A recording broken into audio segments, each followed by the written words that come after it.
Today I am going to tell you another sibling rivalry story from Indonesia. This story is called The Three Brothers. Come join me.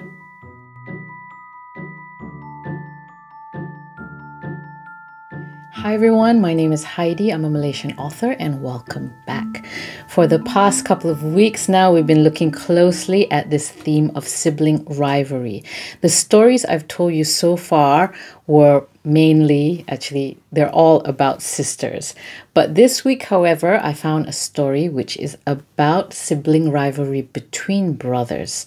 This folktale comes from the Lampung province in Indonesia and is called The Three Brothers.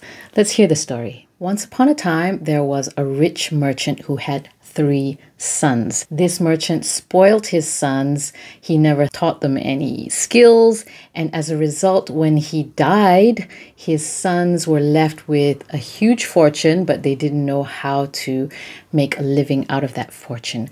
All they did was squander it. All they did was eat, drink, and play until finally their wealth disappeared and they were forced to actually make a living. They were forced to work. So they decided to earn their living making rice pestle and rice mortars, what we would call lesung batu, which is quite a nice detail I like. They worked hard, and one day while they were resting, the eldest brother was dreamily talking about what their life was like before. He said, "I wish we could have that life again when we didn't have to work for a living."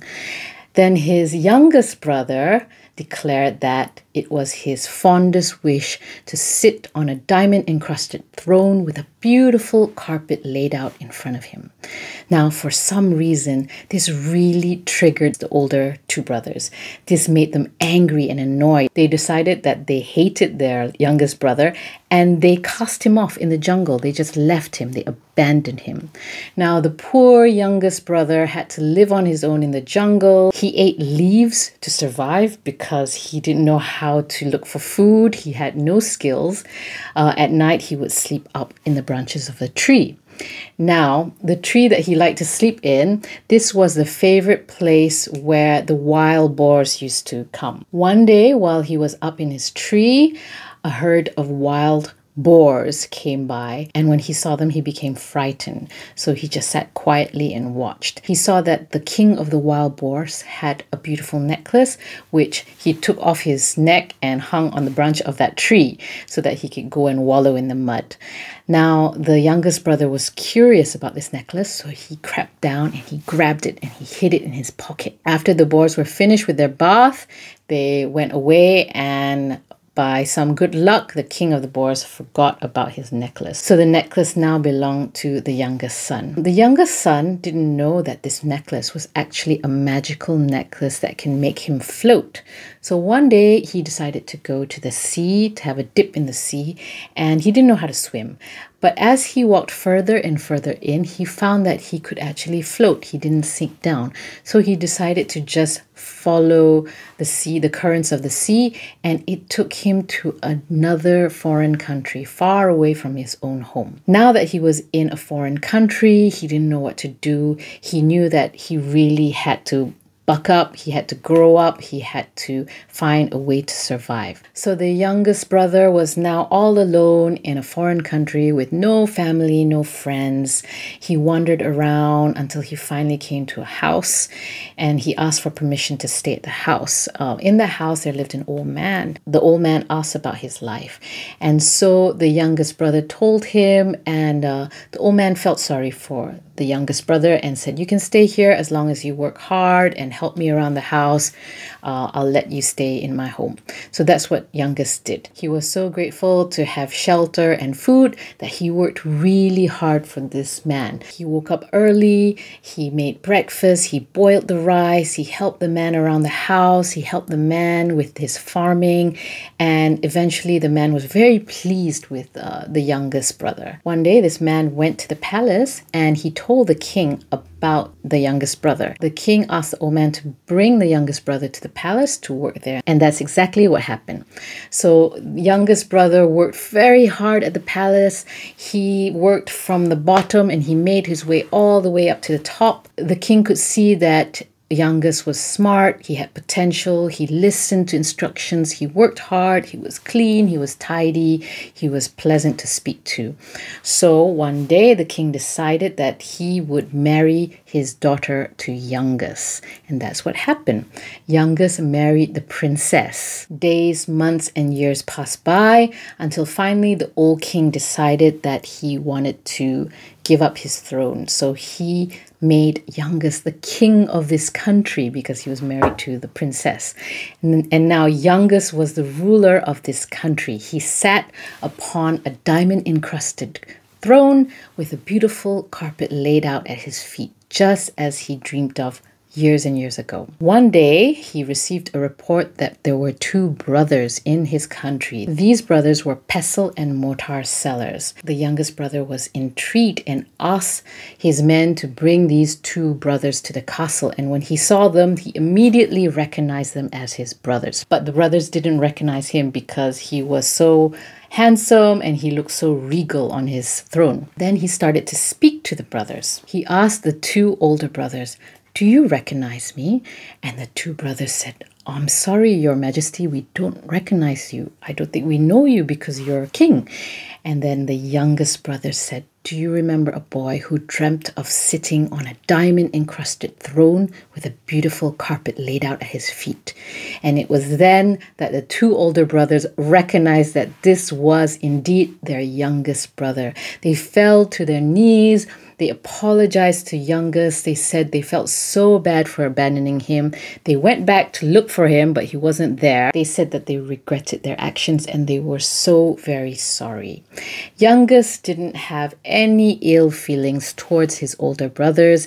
In fact, he thought to himself, if they hadn't have abandoned him, he would not have found the necklace. He would not have gone to another country and worked his way up to become a king. So he forgave the brothers and he invited the brothers to live with him in the palace, and they lived happily ever after.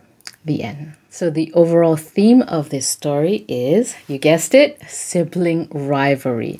Although it is a bit less intense than the stories I told you in the previous weeks. There is no attempted siblicide here. There's no attempt at anyone's life in this story. I'm not sure why. Perhaps sisters just have more drama compared to brothers. But here, at least, there's no attempted murder. I've talked at length about the dynamics of sibling rivalry in the context of these stories. So if you want to take a deeper look, check out episodes 29, 30, and 31, which I've linked down below.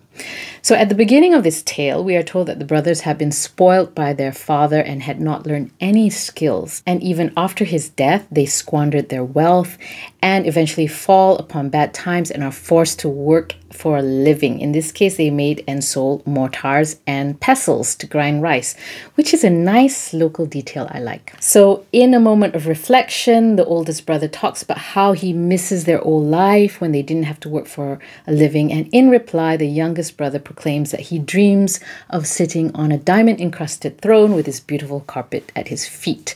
Now, I don't know why. For some reason, this really triggers the two older brothers. This really annoys them to the point that they begin to hate the youngest brother. I think that's a bit extreme. I'm not sure why they felt this way. Maybe these two older brothers had finally matured and they were irritated that their youngest brother still had these lofty, foolish dreams. Perhaps they wanted to teach their youngest brother a lesson and force him to grow up. But in any event, I thought that their actions was a little bit extreme when they left the youngest brother. They abandoned him in the jungle. So in this scenario, unlike the sibling rivalry stories of the sisters in Malay and Tatadu, it wasn't really fueled by jealousy or a loss of status. Firstly, the three brothers had no status. They were poor, destitute, they were right at the bottom there. So they had no status to lose. They were all in the same boat. Secondly, the older brothers weren't jealous of the younger brothers at this point. They didn't feel that their status was being threatened. The only reason I can think of is that they did it as a matter of survival. They wanted to force the youngest brother to grow up quickly, to stop daydreaming and come down to earth and work hard so that they could survive and make a living. Now, towards the middle of the story, the youngest brother makes his way to another country and steadily works his way up, making a name for himself at the palace.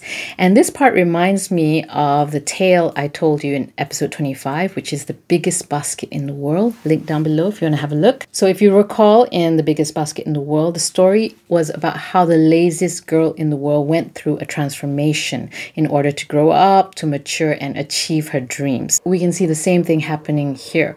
Once the youngest brother is in a foreign country, he is forced to kind of grow up, to buck up, to like pull up his shoestrings and work hard and make a living. And this happens today as well. You know, kids who go away from home, they go off to university. When they're at home, they're like, oh, I don't want to do this. My mom will do that. My dad will do that. It's fine. But once they study abroad, they are all alone and they have no one else to rely on. So they have to do it for themselves.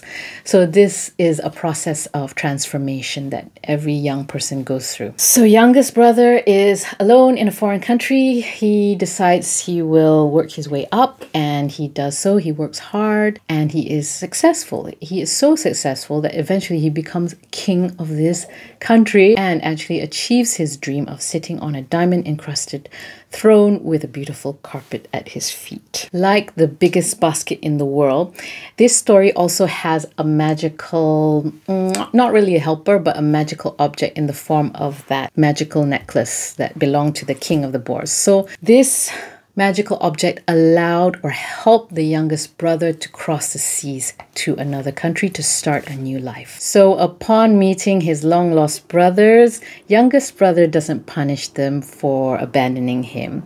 Perhaps he realized that if that had not happened, he would never have worked himself up to become a king.